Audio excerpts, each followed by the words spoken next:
शाळा बोलतील तेव्हा त्या शाळांच्या अनेक समस्यांबद्दल बोलतील, शाळा या व्यवस्थेबद्दल बोलतील. तुम्ही जेव्हा समाजामध्ये वावरत असता, तुमच्या सामाजिक कार्यामध्ये असता, पालकांशी तुमचा संबंध येत असतो. पॅरेंटिंग प्रचंड मोठ्या प्रमाणावर बदललंय, रादर ते खूप आव्हानात्मक बनलंय या काळामध्ये. ग्रामीण भागातल्या पालकांना, शहरी भागातल्या पालकांना जी आव्हानं आता समोर दिसतायत मुलं वाढवताना, ती आव्हानं खरंच सहज पेलण्यासारखी आहेत का, की व्यवस्था म्हणून त्या आव्हानांना सामोरं जाताना पालकांना मदत करायला हवी आहे? मी प्रथमतः खरंच तुमचं अभिनंदन करेल आणि मला एक 3 ते 4 मिनिटं द्या. खरोखरच शाळेपेक्षा, आपण जी शाळेवर चर्चा करतोय त्यापेक्षा या प्रश्नामध्ये, या प्रचंड सामाजिक मोठा प्रश्न जो आला, यामध्ये बिनभिंतींची शाळा, बिनभिंतींची शाळा म्हणजे त्यात सगळंच आलं. त्यात कुटुंब व्यवस्था आली, त्यात पालक आले आणि त्यात समाज सुद्धा आला.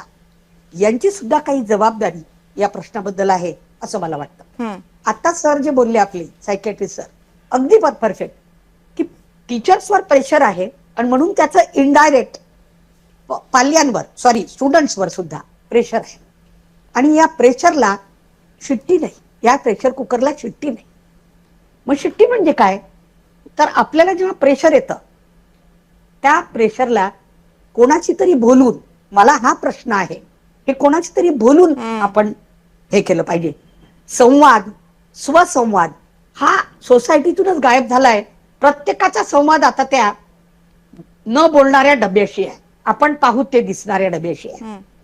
मग हा स्वसंवाद का नाही? जेव्हा किलिंग, आत्महत्या म्हणजे काय, किलिंग मायसेल्फ. आपण एखादी गोष्ट किल केव्हा करतो, जेव्हा त्याचा राग येतो, जेव्हा त्याच्यावर प्रेम नसतं, जेव्हा त्याचा तिरस्कार किंवा घृणा असते. मग या लेकराला स्वतःची एवढी घृणा का डेव्हलप होते? कारण त्याचा क्लिअरिटी ऑफ द थॉट्स नाही, ऑर्गनाइज्ड विचार नाही, स्वसंवाद नाही. आणि तो का नाही, तो त्याला कोणी शिकवलाच नाही.